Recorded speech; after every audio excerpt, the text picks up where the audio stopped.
Hello बचकन।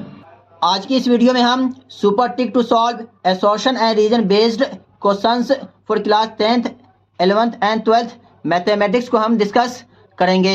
इस video के and तक बने रहें। अब हम इस वीडियो को स्टार्ट करते हैं। Assertion and reason based question 10th class 11th class 12th class के अंदर में 2 मार्क्स का आता है और इसका प्लेस भी फिक्स है, यानी question number 19 and question number 20 10th में 11th में 12th में क्या होता है, हमारा एसोर्शन रीजन बेस का क्वेश्चन आता है। क्वेश्चन नंबर 19 भी 1 मार्क्स का होता है, क्वेश्चन नंबर 20 भी क्या होता है, हमारा 1 मार्क्स का ही होता है।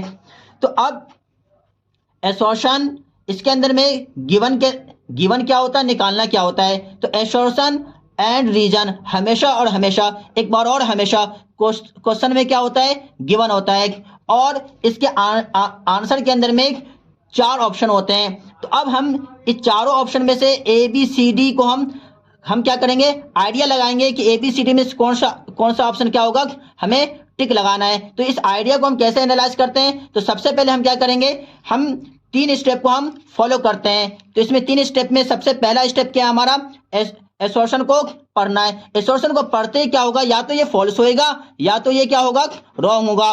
फॉल्स के आते ही क्या करेंगे, हम खुशियां मनाएंगे। क्यों, फॉल्स के आते ही हमारा आंसर डी करेक्ट होएगा। आंसर डी हमारा क्या होगा, करेक्ट होगा। क्यों, क्योंकि एसोर्शन ए इज फॉल्स, एक ही ऐसा ऑप्शन है जिसके अंदर में क्या है, ये फॉल्स है। तो फॉल्स आती है हमारा आंसर क्या हुआ, हम टिक लगाएंगे, किसको, डी को हम टिक लगा देंगे। लेकिन ये एसोर्शन हमारा पढ़ने के बाद ये हमारा ट्रू भी आ सकता है। ट्रू आते ही क्या करेंगे, हम स्टेप 2 की तरफ क्या करेंगे, हम मूव कर जाएंगे। स्टेप 2 ये कहता है रीजन को पढ़ना है। तो अगर अब हम क्या करेंगे, रीजन को क्या करेंगे, हम पढ़ेंगे। रीजन पढ़ते ये क्या आ गया, फॉल्स। अगर ये फॉल्स आया तो अब हम क्या, फिर से खुशियां मनाएंगे। ये दूसरा मन में लड्डू हमारा फूटा क्या है कि फॉल्स भी क्या, रीजन भी हमारा क्या हो गया, फॉल्स आ गया।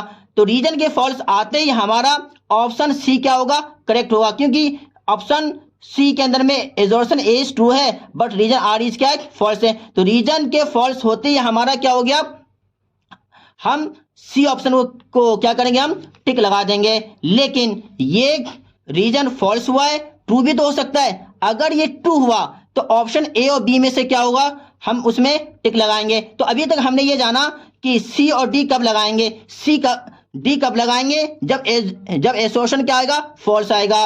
और सी ऑप्शन कब टिक लगाएंगे, जब ये रीजन क्या होगा, फॉल्स होगा। लेकिन ये फॉल्स हुआ, ट्रू भी हो सकता है, ये फॉल्स हुआ, ये ट्रू भी हो सकता है।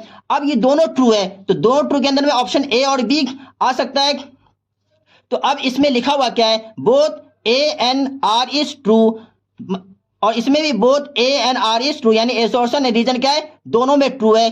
अब इसके अंदर में आर इज यानी reason is the correct explanation of assertion A, और इसमें भी क्या है, but reason R is not correct explanation of the assertion A, यानी करेक्ट एक्सप्लेनेशन इसके अंदर में है और इसके अंदर में करेक्ट एक्सप्लेनेशन नहीं है। तो इसका आइडिया हम कैसे लगाएंगे, उसको हम स्टेप 3 से करेंगे। अभी तक हमने स्टेप 1 एसोर्शन को पढ़ना है, स्टेप 2 जब हमने एसोर्शन को पढ़ा तो इससे हमने ऑप्शन डी टिक लगाया इस एसोर्शन ए के पढ़ने पर। जब हमने रीजन पढ़ा तो हमने सी टिक लगाया रीजन के गलत होने पर। अब हम ए बी में से हम किसको टिक लगाएंगे, उसके लिए हमारे पास क्या है, एक हब रूल है।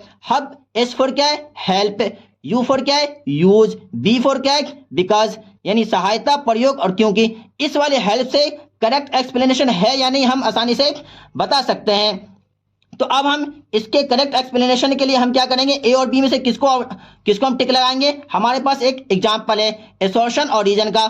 मान लो हमने एक जनरल एग्जांपल ले लिया कि मैं 10th में टॉप आया था और रीजन में लिखा हार्ड वर्क किया था। तो अब 10th में टॉप किया था, हार्ड वर्क किया था, रीजन क्या, हार्ड वर्क किया था। तो अब ये रूल इसमें फिट हो रहा है या नहीं, अब हम देखेंगे इसके अंदर में ये रूल फिट हो रहा है या नहीं। अब देखो, हार्ड वर्क यानी एसोर्शन का ट्रू होना, एसोर्शन का ट्रू होना रीजन पर डिपेंड होता है।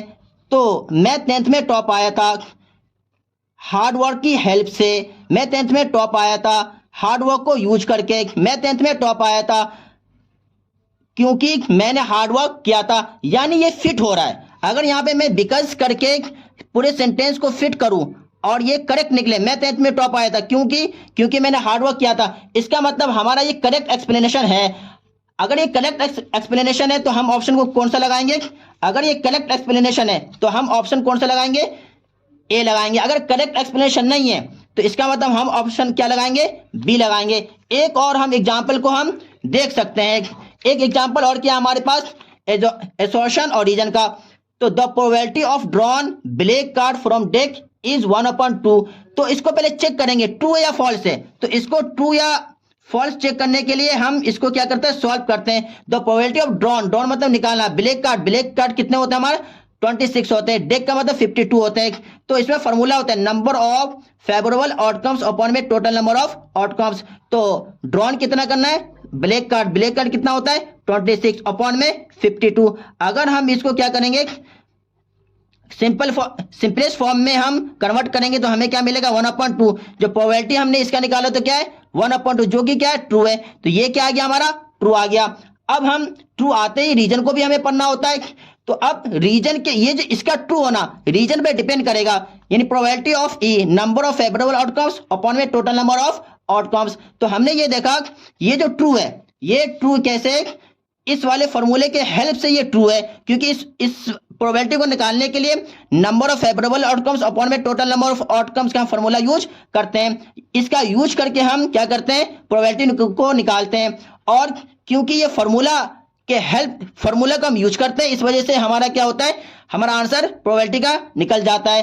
तो अगर ये रूल फिट हो रहा है, इसका मतलब ये करेक्ट एक्सप्लेनेशन है। अगर ये रूल फिट ना होता, मान लो यहां पर एक फॉर्मूला होता HCF into LCM equal to A into B, यानी अगर ये फॉर्मूला यहाँ पे दूसरा है, इसका मतलब यहाँ पे करेक्ट एक्सप्लेनेशन नहीं है। तो हम फिर ऑप्शन क्या टिक लगाते? फिर हम ऑप्शन टिक लगाते बी वाले को।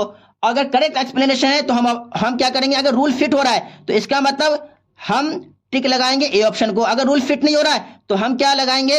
ऑप्शन बी को हम टिक लगाएंगे। अब इस सुपर टिक का यूज करके सपोर्ट मटेरियल के अंदर में 1 से लेकर 52 तक क्वेश्चन दिए हुए हैं, एसोर्शन और रीजन के क्वेश्चन दिए हुए हैं। आप इसको सॉल्व करो। जब कभी भी प्रॉब्लम आए आप कमेंट कर सकते हैं, मैं कोशिश करूंगा इसके सॉल्यूशन प्रोवाइड करने की। अगर ये मेरी मेहनत आप लोग को पसंद आ रही है तो वीडियो को लाइक करना, सब्सक्राइब करना और बेल आइकन को प्रेस करना और शेयर करना ना भूलें।